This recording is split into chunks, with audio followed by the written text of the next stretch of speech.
Peace and blessings.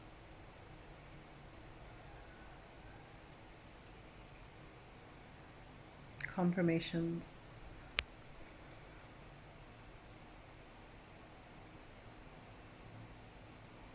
If a person has an inflated sense of self, is it possible that others would believe them? Is it possible that a person could think so highly of themselves that they start to emanate an energy that will cause others to align with that?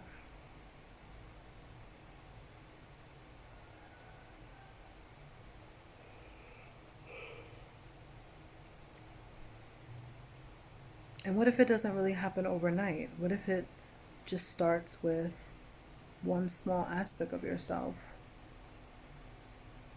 being highly appreciated, and then building off of that and building off of that and building off of that? Isn't that how it is with children?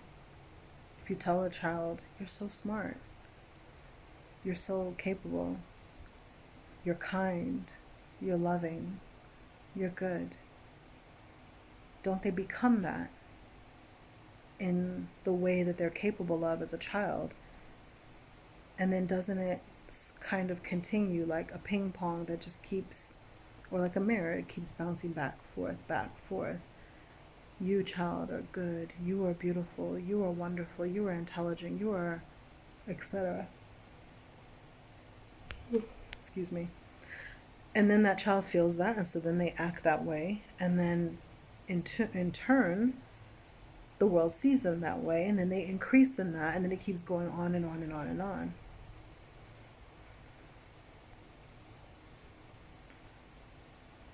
I think the most important thing for us to understand after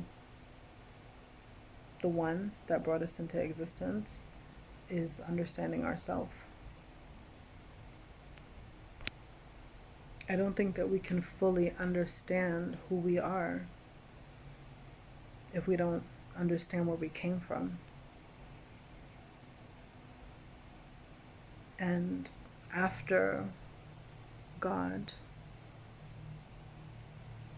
I came from my lineage. I came from my relatives, my ancestors. I came from a grandmother who looked into my eyes and she said,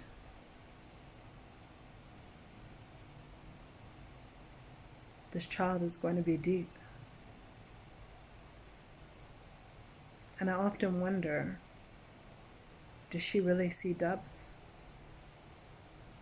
Did my grandmother really look into my eyes and see depth of a soul that's contained within this body? Or did she cast a kind of spell?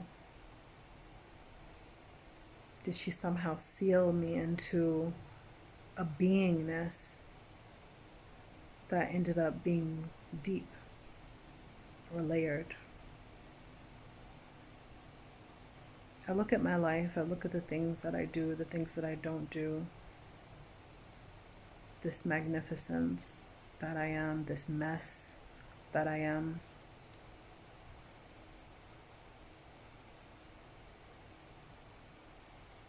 And I've come to accept that one doesn't negate the other. But it's like, how can I be so little within my own self? Even prone to shallowness. Not in the typical way, but even the things that can grab my attention or that I might spend hours on.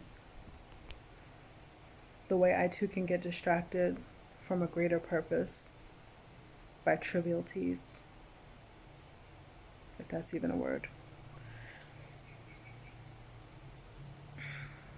But then at the same time, when I'm in the company of people feeling like I have so much to give and giving so much and being inspired to give so much, you inspire me. You inspire me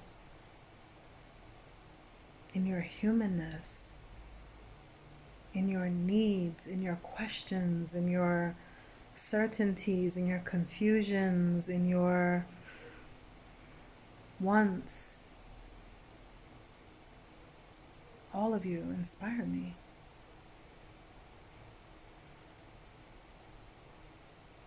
I feel who I am when I connect with you.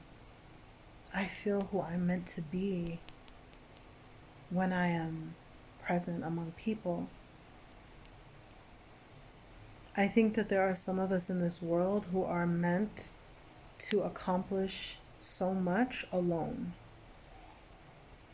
They're meant to be hours alone, which I have no problem being, but they're meant for that. That's what they're made to be. Their purpose is somehow only fulfilled when they are on their own. And then I think there's some of us that our purpose is to serve, is to hold that space. Our purpose is to be there for the woman in the supermarket who you just met in a time when people are so afraid, and to be the arms that will hold without fear. Because, as I was reminded, fear is not the opposite of love. Love, when it is present, cannot also make space for fear. They cannot coexist.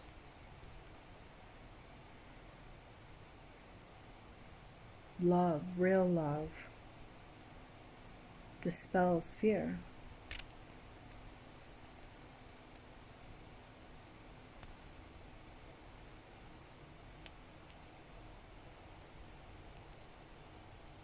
I want to hear all of the people who once were speaking about law of attraction, who were speaking about the power of the mind. Where are you? Where are you? Is that only rhetoric for when everything is easy? Do you believe in those laws of the universe only when you're calling in abundance in a time of ease? Or does it also apply in these times where we're collectively giving our energy and our focus toward that which we do not want,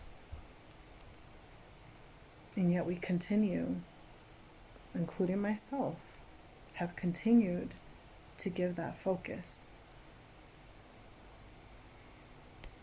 I think that there's a balance. There's a balance of awareness,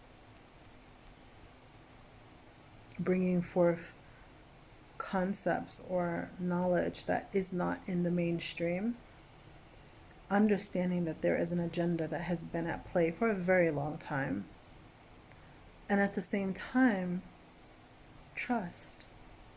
At the same time, understanding our greater purpose. At the same time, connecting to the one that brought all of us into existence. Knowing that that source is not an amorphous, ambiguous source, but a creator who placed us here for a reason. And part of that is so that we could obtain the sweetness and ascension that comes from surrender.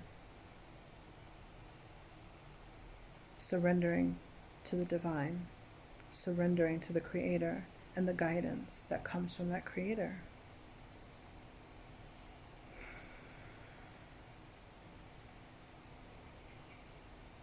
I am so human.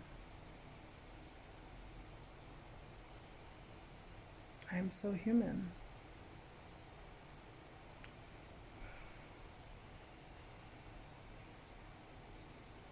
But I'm also here for a reason. And I think showing and sharing the humanness is as important as sharing the highness. Sharing the parts of ourselves that are base or low or sad or weak or confused or unsure, and also sharing the parts that are very sure and very certain and very, very convinced by facts, by patterns. You've lied to me so many times. You, meaning those who run this media, those who give us the news. You've lied over and over and over and over again. You have lied. You have manipulated us. You've manipulated us so many times. And I'm supposed to believe you now. I'm supposed to just roll over in isolation because you said so.